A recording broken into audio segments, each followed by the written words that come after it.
एक ऐसी जगह की कल्पना कीजिए जो सिर्फ एक मंदिर न हो, बल्कि स्पिरिचुअल पावर का एक जीता जागता एंशिएंट सेंटर हो।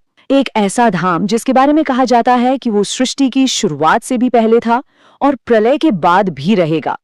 चलिए आज मां विंध्यवासिनी की इसी दिव्य भूमि को और करीब से जानते हैं। बस दर्शन कर लीजिए और मनोकामना पूरी हो जाती है। लाखों करोड़ों भक्तों की आस्था और उनका अनुभव बस इसी एक लाइन में समाया हुआ है। ये एक ऐसा विश्वास है कि मां के दरबार से कोई भी खाली हाथ नहीं लौटता। देखिए, यही इस धाम का सबसे बड़ा आकर्षण है। इसे एक जागृत शक्तिपीठ कहा जाता है।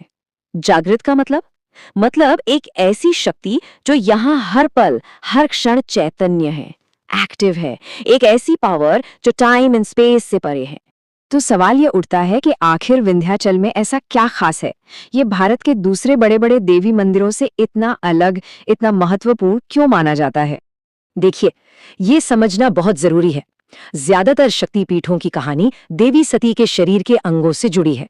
जहां जहां उनके अंग गिरे, वहां वहां शक्तिपीठ बने और उन अंगों की प्रतीकात्मक पूजा होती है। लेकिन विंध्याचल वो जगह है जिसे देवी ने खुद अपने रहने के लिए चुना। मतलब यहाँ वो अपने किसी अंश या प्रतीक में नहीं, बल्कि अपने पूरे संपूर्ण रूप में रहती हैं। और इसी वजह से इसे पूर्ण पीठ कहते हैं। पूर्ण यानी कंप्लीट, एक ऐसा पावर सेंटर जो अधूरा नहीं बल्कि अपने आप में पूरा है। यहाँ माँ के संपूर्ण विग्रह के दर्शन होते हैं और इस संपूर्ण शक्ति का पूरा आशीर्वाद पाने के लिए यहाँ एक बहुत ही खास रिचुअल है जिसे त्रिकोण परिक्रमा कहते हैं। चलिए इस पवित्र यात्रा के पीछे का रहस्य समझते हैं। ये एक तरह से यहाँ का सबसे जरूरी नियम है। मान्यता है कि पूरा फल तभी मिलता है जब इस त्रिकोण के तीनों कोनों के दर्शन किए जाएं। ये सिर्फ 8 किलोमीटर चलना नहीं है, बल्कि एक स्पिरिचुअल साइकिल को पूरा करना है। ये यात्रा असल में जीवन के 3 सबसे जरूरी पहलुओं को जोड़ती है। पहला पड़ाव माँ विंध्यवासिनी का है जो समृद्धि देती हैं, दूसरा माँ काली का जो शक्ति देती हैं और तीसरा माँ अष्टभुजा का जो ज्ञान देती हैं। तो यात्रा की शुरुआत और उसका अंत दोनों यही होते हैं। माँ विंध्यवासिनी, जिन्हें महालक्ष्मी का स्वरूप माना जाता है, वो क्रिएशन और अबंडेंस की देवी हैं। लोग यहाँ अच्छी सेहत, तरक्की और हर तरह की सफलता की कामना लेकर आते हैं। यहाँ से यात्रा एक अलग ही मोड़ लेती है। रास्ता एक ऐसी जगह की तरफ बढ़ता है जहाँ का माहौल एकदम बदल जाता है, थोड़ा ज्यादा गहरा, ज्यादा रहस्यमयी। ये है काली खोह मंदिर। खोह का सीधा मतलब है गुफा। ये मंदिर एक नेचुरल केव के अंदर है जहाँ माँ महाकाली की रॉ एनर्जी महसूस की जा सकती है। ये जगह हर तरह के डर, बाधा और दुश्मनों से सुरक्षा के लिए जानी जाती है। और हाँ, सदियों से ये तांत्रिक साधना का भी एक बहुत बड़ा केंद्र रहा। काली खोह की उस तीव्र ऊर्जा से निकलकर यात्रा अब अपने शिखर की तरफ, एक पहाड़ी की चोटी की तरफ बढ़ती है, जहां से पूरे विंध्य क्षेत्र का एक शानदार नजारा दिखाई देता है। और यहाँ इस पहाड़ी पर त्रिकोण पूरा होता है। अष्टभुजा मंदिर में यहाँ माँ को महासरस्वती के रूप में पूजा जाता है। उनकी 8 भुजाएं उनकी अनंत शक्तियों का प्रतीक है।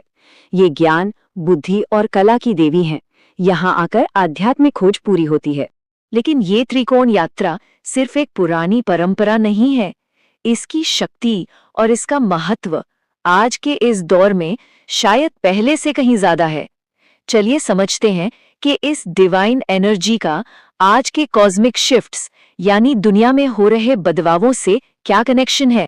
कई आध्यात्मिक गुरु और प्राचीन ग्रंथ एक बहुत बड़े बदलाव की तरफ इशारा कर रहे हैं। क्या कभी ऐसा महसूस हुआ है कि वक्त बहुत बहुत तेजी से भाग रहा है? कहा जाता है कि हम एक नए युग में प्रवेश कर रहे हैं, जिसके कुछ साफ संकेत हैं। कई लोगों को लगता है कि 2020 के बाद से समय की रफ्तार बढ़ गई है। टेक्नोलॉजी और एआई का एक माया जाल है जिसमें हम सब उलझते जा रहे हैं। और सबसे बड़ी बात कि अच्छाई और बुराई की लड़ाई अब बाहर नहीं, बल्कि हर इंसान के मन के अंदर चल रही है। तो सवाल ये है कि इस भागदौड़ वाले, कंफ्यूज करने वाले समय में खुद को स्टेबल और प्रोटेक्टेड कैसे रखा जाए? इसका जवाब भी हमारे प्राचीन ज्ञान में छिपा है, एक बेहद शक्तिशाली मंत्र के रूप में। ये है नवांड मंत्र। एम ह्रीं क्लीं चामुंडायै विच। ये सिर्फ कुछ शब्द नहीं है, ये देवी के 3 सबसे शक्तिशाली स्वरूपों महासरस्वती, महालक्ष्मी और महाकाली की कंबाइंड एनर्जी को इन्वोक करता है। माना जाता है कि इस नए युग में ये मंत्र एक आध्यात्मिक सुरक्षा कवच, एक स्पिरिचुअल शील्ड की तरह काम करता है। लेकिन जानते हैं, इन सभी बड़े बड़े रिचुअल्स और कॉस्मिक थियोरीज से भी ऊपर एक चीज है। वो है माँ और उनके भक्त के बीच का एक बहुत ही पर्सनल, एक बहुत ही गहरा रिश्ता। लोगों के अनुभव इसकी गवाही देते हैं। ऐसी ऐसी कहानियां हैं जहां लाइलाज बीमारियां ठीक हो गईं, टूटे हुए रिश्ते जुड़ गए और सालों से रुके हुए काम माँ की कृपा से बन गए। कहते हैं कि माँ परीक्षा जरूर लेती हैं, पर अपने बच्चों को कभी अकेला नहीं छोड़ती। श्री विंध्येश्वरी चालीसा की ये एक लाइन माँ के स्वभाव का पूरा सार बता देती है कि हे भवानी, आप दीनों के, गरीबों के दुख हर लेती हैं। मैंने आपके जैसा दानी कोई नहीं देखा। ये उनकी लिमिटलेस कंपैशन को दिखाता है। तो अंत में ये सवाल रह जाता है, क्या विंध्याचल की ये शक्ति सिर्फ करोड़ों लोगों की आस्था का नतीजा है, या ये सच में एक टैंजिबल कॉस्मिक एनर्जी का केंद्र है जिसे महसूस किया जा सकता है? शायद इसका जवाब हर किसी को अपनी यात्रा में खुद ही मिलता है।